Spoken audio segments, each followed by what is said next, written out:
Hi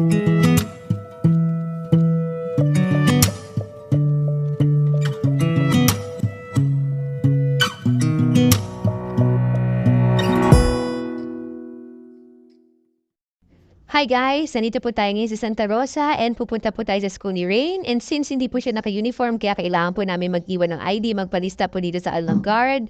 Sinulat po yung mga pangalan ng papasok para makuha po namin aming visitor pass. So, Toyota Motor Philippines School of Technology, nagbayad po kami ng tuition ni Rain. And ngayon naman po pababa na kami. At titignan po namin yung kanilang workshop. Yan, workshop po pupuntahan natin. Ang daming locker, no? Pero wala po dyan ang locker ni Ray, nasa baba po. So, mainit po dito sa totoo lang. Mainit. Yan. Tadan! Ang laki po, no?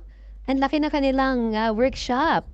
So, yan pong mga nasa gilid naman. Air-conditioned naman po yung mga classroom nila na yan. Lahat ng nasa gilid na yan. Pati sa baba, mga air-conditioned naman po yung classrooms na yan.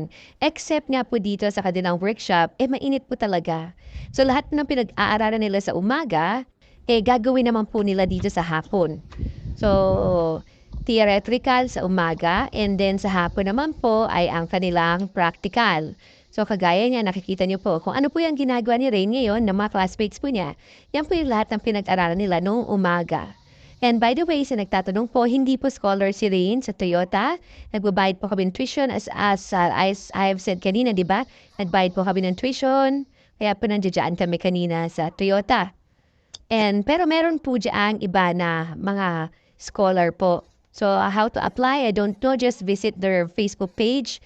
Alamin kung paano po makakuha ng scholarship for Toyota. And yan po, meron din sa kanilang tuition, kasama po dyan yung 2 set of uniform. And meron din po kasama mga tools. Hindi kasama yan, ay ang hawak po nila, hindi po kasama yan sa tools na kasama sa tuition. Pero meron po siya mga tools. No, sa totoo lang, masaya po si Rain sa ginagawa niya, no? Kapag ka nag-text siya sa akin, nag-send ng message, nakikita ko na nag-e-enjoy po siya sa kanyang kinukuha ngayon. And sa totoo lang, nakakatipid po kami dahil siya na po nagme-maintain ng sasakyan namin dito sa Pilipinas. Yun na po kami nagbabayad pag kailangan ng change oil or kung may kailangan ayusin. Sila na po. Actually, si Basi rin po nag-aayos. Kaya once again, maraming salamat sa Toyota Motor Philippines School of Technology. Bye! Magandang buhay!